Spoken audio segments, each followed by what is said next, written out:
Rape amber की मंगेतर को गायब हुए 4 महीने हो चुके हैं, लेकिन आज तक उसका कोई सुराग नहीं मिला। पुलिस को लगता है कि शायद वो अब तक मर चुकी है। एल को लगता है कि पुलिस अगर उसकी बॉडी ढूंढ लेती है तो कीरा केस में कोई बड़ा सुराग मिल सकता है। तभी वटारी आते हैं और टीवी खोलने की बात करते हैं। टेप्स चैनल वाले प्ले करने के लिए बिल्कुल तैयार थे। खबरें देने से पहले एंकर बताते हैं कि 4 दिन पहले उन्हें उनके ऑफिस में ये टेप्स मिले थे और ये टेप्स उन्हें कीरा ने भिजवाए थे। पहले टेप में कीरा ने जिन 2 अपराधियों का जिक्र किया था वो ऑलरेडी कल मारे जा चुके हैं। मरने की वजह और मरने का वक्त बिल्कुल वही था जो कीरा ने तय किया था। अगर ऐसा है फिर तो ये पक्का कीरा ही है। कीरा की तरफ से इंस्ट्रक्शन थी कि अगला टेप आज शाम 5:59 पर चलना चाहिए। एंकर्स बताते हैं कि कीरा उनके जरिए दुनिया तक मैसेज देना चाहता है और फिर चैनल वाले वीडियो चला देते हैं। एक टीवी एंकर के मरने के बारे में कीरा भविष्यवाणी करता है कि पूरे 6 बजे उसको दिल का दौरा पड़ेगा और वो मर जाएगा, और ऐसा ही होता है। कीरा का अगला शिकार भी एक एंकर ही था जिसकी मौत ठीक 6:01 पर हो जाती है, जैसा कीरा ने तय किया था। टेप्स वाकई कीरा ने भेजे थे। दुनिया को यह जताने के लिए कीरा लाइव एंकर्स को मार रहा था। इस ब्रॉडकास्ट को रोकना होगा, नहीं तो और लोग मरेंगे। एल की बात सुनकर पुलिस ऑफिशियल्स में हड़कंप मच जाता है। वो टीवी से कांटेक्ट करने की कोशिश करते हैं लेकिन कोई उनका फोन नहीं उठाता। तभी उनमें से एक पुलिस ऑफिसर वहां पर खुद जाकर ब्रॉडकास्ट को रुकवाने की बात करता है और ये कहकर वो चला जाता है। कीरा अपने टेप्स में बहुत सारी बातें बताता है। वो ये कहता है कि वो एक नई दुनिया बनाना चाहता है जिसमें आतंक और अपराध बिल्कुल नहीं होंगे। कीरा ये भी कहता है कि उसको पुलिस की सपोर्ट चाहिए और वो पुलिस के साथ मिलकर काम करना चाहता है। हॉस्पिटल में मेरे डैड भी ये खबरें देख रहे होते हैं। मेरी मॉम टीवी बंद करके बोलती हैं कि उन्हें ये सब देखने की जरूरत नहीं है और आराम करने की जरूरत है, लेकिन मेरे डैड के दिमाग में तो कुछ और ही चल रहा था।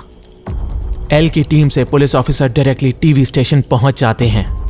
वो दरवाजा खोलने की और खुलवाने की कोशिश करते हैं लेकिन अंदर मौजूद गार्ड उन्हें मना कर देता है। उसके बाद वो जैसे ही फायर करने लगते हैं तभी उन्हें दिल का दौरा पड़ता है। वो अपनी बेल्ट में मौजूद बटन दबाने की कोशिश करते हैं लेकिन उससे पहले ही उनका दम निकल जाता है। बाकी पुलिस ऑफिशियल्स जब टीवी पर अपने साथी को ऐसे पड़ा हुआ देखते हैं तब उन्हें जबरदस्त झटका लगता है। एक और पुलिस ऑफिशियल वहां पर जाने की बात करते हैं और एल उन्हें रोक लेता है। वो ऑफिसर इस बात का हवाला देता है कि कोई फेक आईडी काम नहीं कर रही है। कीरा ऑलरेडी उनका नाम जानता है। हाँ, हो सकता है कीरा को तुम्हारे नाम पता हो, लेकिन अगर वाकई उसे सबके नाम पता होते तो वो ऑलरेडी सबको मार चुका होता। फिलहाल मुझे लग रहा है कि कीरा ने सिर्फ चेहरा देखकर ही उन्हें मार दिया। मुझे लगता है कि कीरा जरूर उस बिल्डिंग में या फिर आसपास मौजूद है और वो सबको आते जाते हुए देख रहा है, इसलिए मुझे लगता है कि किसी का भी वहाँ जाना खतरे से खाली नहीं है। कीरा पुलिस से जवाब चाहता है। वो 2 टेप्स को छोड़ता है जिनमें एक टेप तब चलेगा जब पुलिस हाँ कहती है और दूसरा टेप तब चलेगा जब पुलिस ना कहती है। कीरा को अगले 4 दिन में पुलिस से जवाब चाहिए। कीरा एक ऐसी दुनिया बनाना चाहता है जिसमें अपराध नहीं होगा और वो इसमें पुलिस का साथ चाहता है। उधर मेरे डैड खतरों के खिलाड़ी बनने की कोशिश कर रहे हैं। वो एक वैन लेकर सीधा टीवी स्टेशन में घुस जाते हैं। बिना चेहरा दिखाए बिल्डिंग में इस तरह से घुसा जा सकता था, ये मुझे नहीं पता था। मेरे डैड सीधा ब्रॉडकास्ट डिपार्टमेंट में जाकर ब्रॉडकास्ट को बंद करने की बात करते हैं। प्रोड्यूसर कहते हैं कि ये उनके हाथ में नहीं है। अगर उन्होंने ब्रॉडकास्ट को रोका तो कीरा उन सबको जान से मार देगा। फिर मेरे अच्छे डैड बैड बन जाते हैं और बंदूक निकालते हैं। मेरे डैड प्रोड्यूसर से सारी कॉपीज मांगते हैं और कहते हैं कि अब एक भी टेप कीरा के इशारे पर नहीं चलना चाहिए। तभी टीवी स्टेशन के सामने एक और पुलिस की गाड़ी आती है। एल डेप्यूटी डायरेक्टर को फोन मिलाने के लिए कहता है। हेलो अंकल, मैं एल बोल रहा हूँ। अगर आप मेरी बात सुनेंगे तो हम बहुत सारे पुलिस वालों की जान बचा सकते हैं। और अगले ही पल वो दोनों पुलिस ऑफिसर्स भी अपनी जान से हाथ धो बैठते हैं। ये सीन देखने के बाद डेप्यूटी डायरेक्टर के पास एल की बात मानने के अलावा और कोई चारा नहीं बचा था। मेरे डैड एल से बात करते हैं और उन्हें बताते हैं कि उनके पास अब सारे टेप्स मौजूद हैं और वो उन टेप्स को मेरे पास लाने की बात करते हैं। दूसरी लाइन पर एल डेप्यूटी डायरेक्टर से बात कर रहा होता है और उनसे पूछता है कि क्या सारी तैयारियां पूरी हो चुकी हैं, जिसके जवाब में डेप्यूटी डायरेक्टर हाँ बोलते हैं। एल मेरे डैड को फ्रंट डोर से बाहर आने के लिए कहता है ठीक 5 मिनट के बाद। मेरे डैड बहुत डर रहे थे लेकिन वो जानते थे अगर एल ने कहा है तो कुछ सोच समझ के ही कहा होगा। वो बाहर आते हैं और देखकर उनकी आंखें फटी की फटी रह जाती हैं। बाहर एक बहुत बड़ी पुलिस फोर्स तैनात है। सबने अपने चेहरे ढके हुए हैं और वो ये भी जानते हैं कि कीरा वहां पर मौजूद है। लेकिन वो बिल्डिंग में नहीं है। मेरे डैड वहां से निकल जाते हैं सीधा एल की तरफ। पुलिस अपने काम में जुट जाती है, लेकिन कीरा वहां से रफू चक्कर हो जाता है। पुलिस कीरा को साफ शब्दों में अपना संदेश भेजती है कि वो कीरा के साथ कोऑपरेट नहीं करेगी। पुलिस दुनिया को बताती है कि कीरा अब एक खतरा बन चुका है और उसे खत्म करना बहुत जरूरी हो चुका है। डैड हॉस्पिटल में एडमिट थे और वो ऐसी बुरी हालत में सीधा टीवी स्टेशन पहुंच गए थे। वो सारे टेप्स एल को दे देते हैं और उसके बाद आराम करने चले जाते हैं। जिस एनवलप में टेप्स टीवी स्टेशन तक पहुंचे थे, एल उनको देखता है।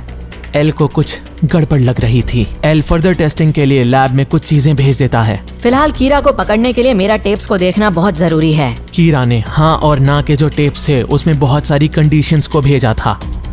अगर पुलिस हाँ कहती तो उसे कीरा की कुछ शर्तें माननी पड़ती, जैसे कि उसे पुलिस डिपार्टमेंट से क्रिमिनल्स के नाम चाहिए ताकि वो लगातार क्रिमिनल्स को मौत के घाट उतार सके।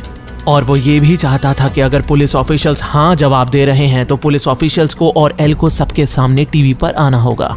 ऐसा करने से पुलिस ऑफिशियल्स और एल दुनिया के सामने और कीरा के सामने आ जाएंगे और जरूरत पड़ने पर कीरा उन्हें अपने रास्ते से हटा देगा। ना वाले जवाब के टेप को एल सीधा टीवी स्टेशन भिजवा देता है और कहता है कि इसको प्ले करवा सकते हैं। उस टेप में था कि अब डायरेक्टर जनरल ऑफ एनपीए को अपनी जान देनी पड़ेगी या फिर एल को अपनी जान देनी होगी। कीरा सोचने के लिए 4 दिन का वक्त देता है। पुलिस को फैसला करना था, या तो डायरेक्टर जनरल की जान जाएगी या फिर एल अपनी जान देगा। आखिर ये सब हो क्या रहा है? लगता है कि मेरा कंपटीशन आ गया है ना र्यूक? लगता तो कुछ ऐसा ही है।